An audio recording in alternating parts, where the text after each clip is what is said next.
Hey there, and welcome. So if you've ever been stuck wrestling with a Python list that's just full of messy, duplicate data, then you are in exactly the right place. We're about to dive into one of Python's most elegant tools for cleaning up that kind of mess, the set. You know that feeling, right? You pull in some data, maybe from a file or user input, and you're just left with this list that's totally cluttered with the same values over and over again. It's messy, it's inefficient, and honestly, cleaning it up can feel like a total chore. But what if I told you there's a built-in Python tool that can fix all of this, like instantly? I'm not talking about writing complicated loops or a bunch of if statements. I'm talking about one single beautiful line of code. Okay, so before we jump to the magic solution, let's just make sure we're all on the same page about the exact problem we're trying to solve here. So imagine this is your data. It's a simple list, but you can see the problem right away. We've got 2 2s, 3 3s, a couple of 4s. It's just not clean. What we really want is a list with just one of each number. 1, 2, 3, and 4. That's our goal. And the hero of our story, the tool that's going to make this incredibly easy for us, is the Python set. So what in the world is a set? Well, the definition itself is pretty simple, but it's also incredibly powerful.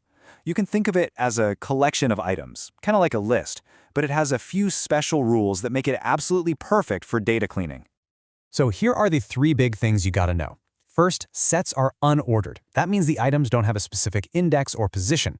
They're also mutable, which just means you can add and remove things. But the real magic, the secret sauce for our problem, is that middle point. A set can only contain unique items. It's like a funnel. If you try to pour duplicate items in, it just automatically filters them out. So theory is great, but how do we actually work with these things? Let's get our hands dirty and see how you can create and change your own sets. You've basically got 2 main ways to make a set. You can use curly braces, just type out the numbers you want inside them. Or, and this is the really important one for our cleanup trick, you can use the set function to convert something else, like our messy list, directly into a set. And since sets are mutable, adding new items is super easy. If you just want to add one thing, you use the .add method. But if you've got a whole bunch of items to add, say from a list, the .update method is what you're looking for. Now here's a little pro tip you're going to want to remember when it comes to removing items. You've got 2 options, remove and discard. They seem to do the same thing, but there is one huge difference. If you try to .remove an item that isn't actually in the set, your whole program will crash with an error. But if you use .discard, it'll just do nothing. It's the safe bet, and it'll save you from some nasty bugs down the road. Okay, so storing unique items is cool and all, but sets have another superpower. This is where they go from useful to absolutely essential. They come with this amazing toolkit for comparing collections of data. Let's just call it set math.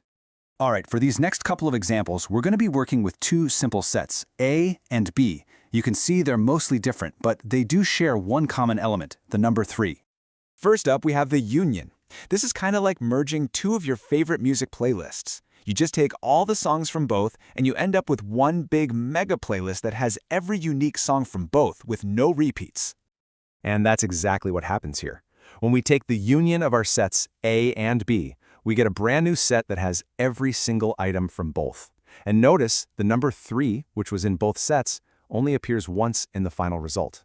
That's that uniqueness rule in action again. Next, we've got the intersection.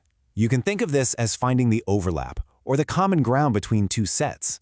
Instead of combining everything, an intersection looks for only the elements that show up in both sets. So, for our sets A and B, the only thing they have in common is the number 3. So that's our result. This is super useful for things like finding customers who bought 2 different products, or users who are in 2 different groups. And last but not least, we have the difference. This operation answers a very specific question. What does the first set have that the second set doesn't have?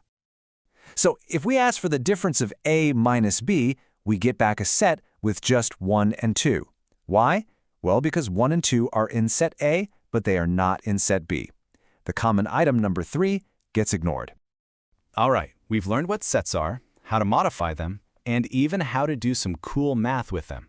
Now let's bring it all home and solve that original problem with our messy list. The logic here is it's so beautifully simple. You start with your messy list, right? Then you just hand it over to the set function. That's the magic step where all the duplicates just vanish. And finally, you just convert that perfectly clean set right back into a list. And here it is, the elegant one-line solution we talked about at the beginning. If you read it from the inside out, it's super clear. You take your messy data, you turn it into a set to get rid of the duplicates, and then you immediately turn it back into a list. It's clean, it's efficient, and it's pure Python. So what's the big takeaway here? It's really this. Anytime you find yourself needing to guarantee that a collection of items is unique, or when you need to do super fast comparisons to find what's common or what's different, a Python set should be the first tool you reach for. And that's a wrap. So I'll just leave you with this final thought. Think about a project you're working on right now, or one you're about to start.